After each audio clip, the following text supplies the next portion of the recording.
سب سے زیادہ تنخواہ اگر پاکستان میں کسی کی ہونی چاہیے تو امام مسجد کی ہونی چاہیے، عالم کی ہونی چاہیے، اتنی ہونی چاہیے اتنی ایک سی او کی ہوتی ہے۔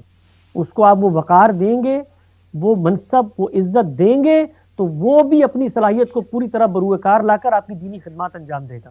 اس کو فروغ دیں۔ یہ جب بنے گی معاشی لحاظ سے وہ لوگ توانا ہوں گے، وہ پھر ان 2 نمبر طریقوں کی طرف نہیں جائیں گے جو چندے کھانا اور لوگوں کا مال ایٹھنا اور لوگوں کے ساتھ یہ غلط مالی تصورات کو وابستہ کر لیتے ہیں۔ جائز آمدن ہوگی، آمدن ہمیشہ جہاں پر چینلائز ہوئی ہوتی ہے وہ طریقے معاشرے میں استحکام و فروغ کا باعث بنتے ہیں۔ اگر علماء کو اس طرح سے مال کے معاملے میں فقیری کی جگہ پر نہ رکھا جاتا ہماری سوسائٹی میں تو اعلیٰ علمی اذہان متوجہ ہوتے اس طرف جانے کے لیے، ان کو پتہ ہوتا کہ ہم یہاں جائیں گے تو ہمارے گھر بھی چلیں گے، ہمارے بچے تعلیم بھی حاصل کریں گے، ہم اچھی سفری سہولیات بھی حاصل کر سکتے ہیں۔ تو یہ پوری کی پوری جو سوچ ہے، یہ صوفیانہ سوچ، یہ دین کے معاملے میں یہ بالکل خلاف اسلام ہے۔ دین کے عالم کو سب سے اچھا پہننا چاہیے، سب سے اچھا کھانا چاہیے، سب سے اچھی سہولیات روئے زمین پر مسلمانوں کے معاشرے میں اگر کسی کو ملنی چاہیے تو دین کے علماء ہیں۔ ان کے پاس بہترین گاڑیاں ہونی چاہیے، بہترین سفری سہولیات ہونی چاہیے، بہترین ہیلتھ انشورنس ہونی چاہیے، ان کا علاج بہترین جگہ پہ ہونا چاہیے۔ وہ دین کے علماء ہیں، دین کی یہ گریس ہے، خدا کے دین کو وہ بیان کر رہے ہیں۔ وہ معاشرے کا یہ حق ہے ان کے اوپر کہ اگر انہوں نے اپنی زندگیاں وقف کی ہیں تو ان کی زندگیوں کے اندر جو ان کے روز مرہ کے معمولات ہیں مال و دولت کے حوالے سے ان کی ذمہ داریاں اٹھائیں۔ حکومت اٹھائے، حکومت نہیں اٹھاتی تو ادارے اٹھائے، ادارے نہیں اٹھاتے تو لوگ اٹھائیں۔ وہ لوگ دین کی نصرت کا کام کر رہے ہیں جو علماء کرام کی ذمہ داریاں اٹھاتے ہیں۔ آپ یہ دیکھیے کہ دین کے معاملے میں اللہ کو زمین پہ اتر کے فیصلہ کرنا پڑا کہ پیغمبر کا گھر کیسے چلے گا۔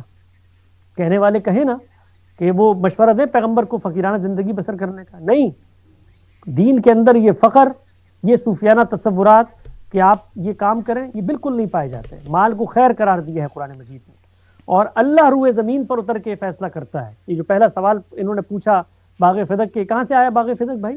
اللہ نے فیصلہ کیا کہ اموال غنیمت میں سے 5واں حصہ خمس کا یہ پیغمبر کو دیا جائے گا۔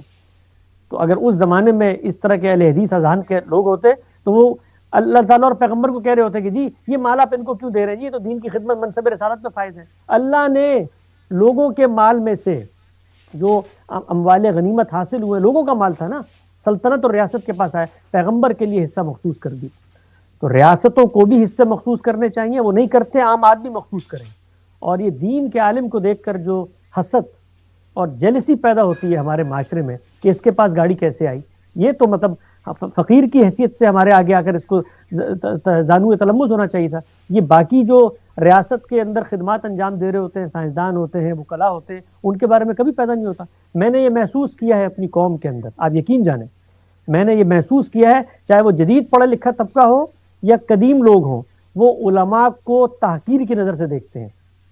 وہ کسی کو تفریحی مقام پر کسی عالم کو دیکھ لیں تو اس کا مذاق اڑاتے ہیں۔ بھائی وہ انسان ہے، اس کی ضروریات ہیں، اس کی عزت نفس ہے، اور اس کو معاشرے میں اگر اچھی کوالٹی پروڈکٹ اس سے لینا چاہتے ہو تو اس پہ انویسٹ کرو، اس کی ذمہ داریاں اٹھاؤ۔ سب سے زیادہ تنخواہ اگر پاکستان میں کسی کی ہونی چاہیے تو امام مسجد کی ہونی چاہیے، عالم کی ہونی چاہیے، اتنی ہونی چاہیے اتنی ایک سی او کی ہوتی ہے۔ اس کو آپ وہ وقار دیں گے، وہ منصب، وہ عزت دیں گے تو وہ بھی اپنی صلاحیت کو پوری طرح بروئے کار لا کر آپ کی دینی خدمات انجام دے گا، ورنہ وہ اونٹ پٹانگ حرکتیں کرے گا، وہ پیسے کی ریل پیل کے پیچھے بھاگے گا، اس سے اس کا دینی تشخص بھی مجروح ہوگا اور دین کی دعوت بھی ہماری روئے زمین پر آ جائے۔ تو ان چیزوں کو اس زاویے سے دیکھنا چاہیے ہے۔